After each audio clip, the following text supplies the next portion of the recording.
So if you get these three things right, you virtually guarantee yourself a successful career in real estate. Get them wrong? Well, I don't know. So let's jump into this. Number one is environment.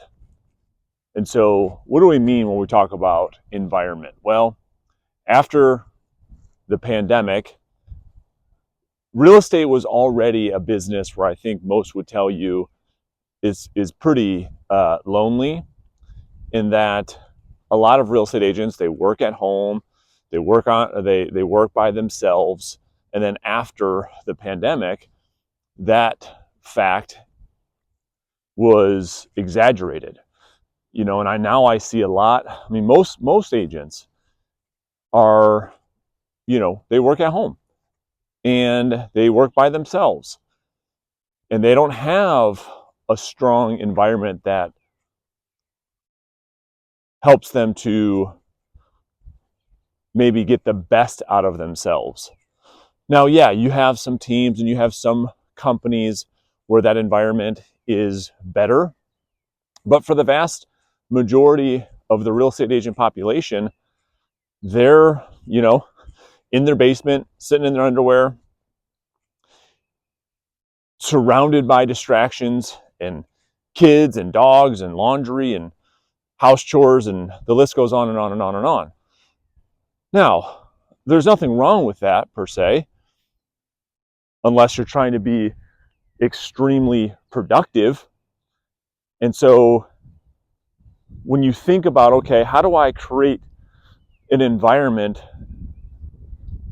to help me be as productive and effective and efficient as possible, you have to think about, how do I create that for myself?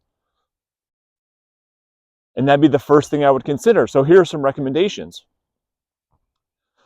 I'm not necessarily suggesting you have to go to an office every day. That's not what I'm saying. I want to be very, very clear with this.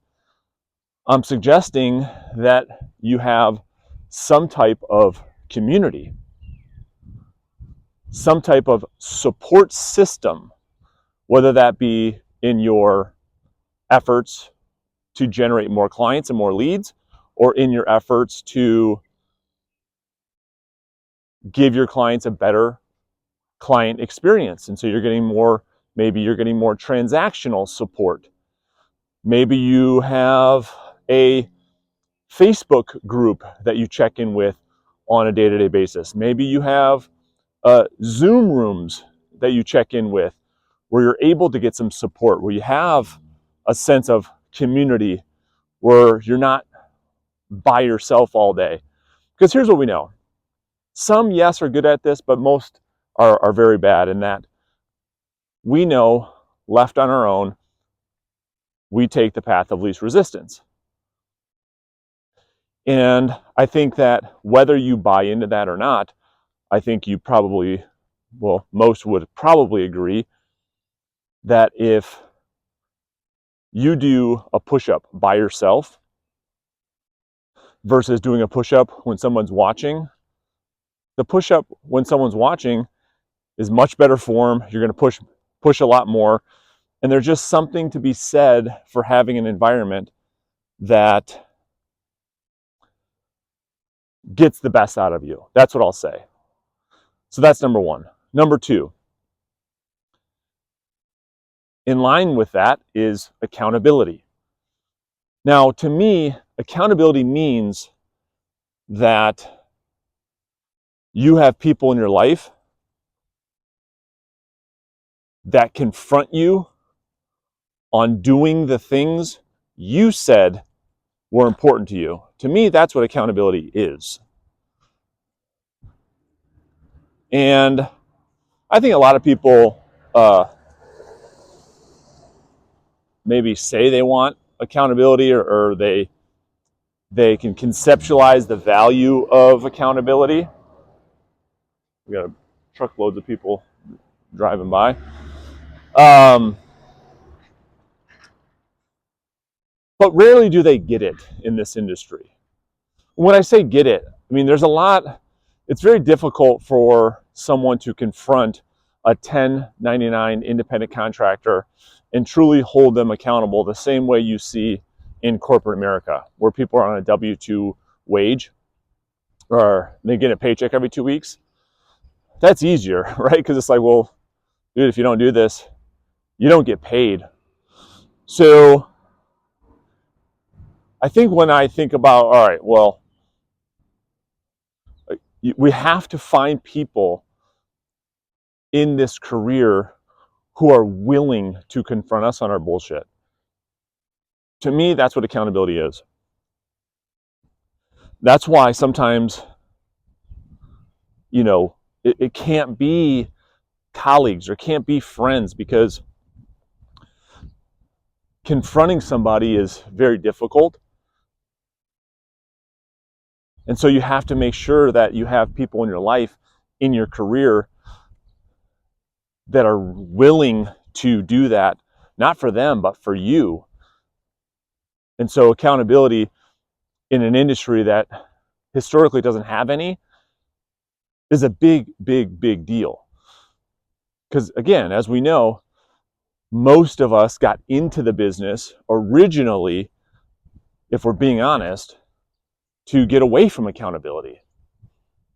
Now you can position it as, well, I want to be my own boss, I want to have freedom, all that stuff, cool. But the reality is we're just getting away from structure and having to be told what to do. Accountability to me is not being told what to do. Accountability to me is you telling yourself what you want to do, and your family what you want to do, and others what you want to do. And accountability is you doing it. Because again, human beings left on our own, we tend to take the path of least resistance. Now, here's what we know. Most top producers have high levels of accountability, and low producers have, it's really windy, I'm going to try to go this way actually because it's just too windy that way. Most top producers have high levels of accountability. Low producers have low levels of accountability. If that isn't a powerful correlation for you watching this video, I don't know what else is. And I'm not trying to sell accountability as much as I am having you consider what it can do for your life. So, number one, we have environment. Number two, we have accountability. Number three is which real estate agents you choose to hang out with. This would be the third factor I have you consider. They're all correlated, but they're different. So what do I mean by choosing who you hang out with? Well, here's another huge, huge, huge issue. When we talk about local relationships, with real estate agents in your market, in your company, in your office, if you just look at it statistically, out of an office of, call it 50 agents or 100 agents or whatever, there's probably only a handful that are top producers. And then you've got the middle that, do okay. And then you have, I was trying to run me over. And then you have a bunch of people that, real estate's just a hobby and they don't sell much real estate. And so when I say you got to think about who you're going to hang out with, you've heard this 1,000 different times, maybe 1,000 different ways, but the old saying of show me your friends and I'll show you your future. Nothing is more true than that in real estate. If you hang out with agents that don't sell a lot of real estate, it's just going to be tough to be friends with them. Because when you're trying to be focused and disciplined, they're the ones being the distractions. The opposite of focus is distraction. And people that don't produce a lot of real estate, that aren't high achievers, they're the most distracted. And they become a distraction for you. Here's the other thing. You will be, the more successful you become, the harder and harder it will be for people to like you. Because you'll have a target on your back. You'll be misunderstood. At least this has been my experience.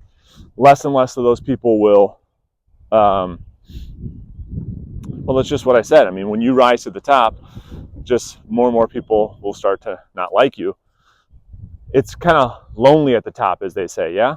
So what am I suggesting? You probably might have to find agents outside of your market.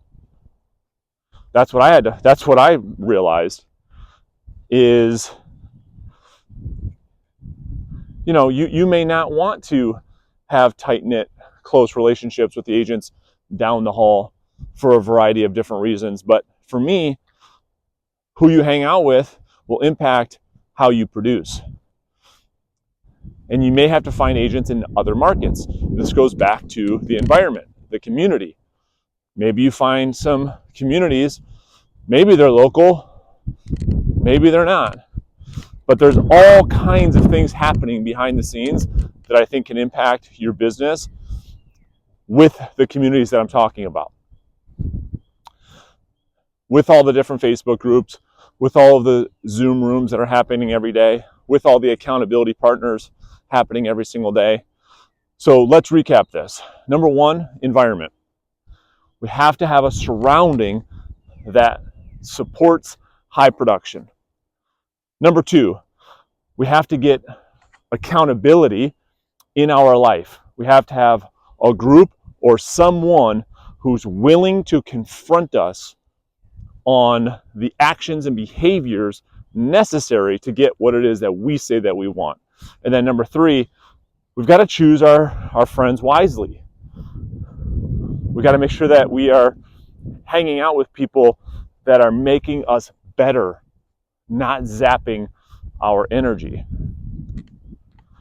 And so, like always, if you guys have questions or you're looking to get some coaching in your life, I'll put a link underneath this video for you to find out more about my Listing Agent Academy.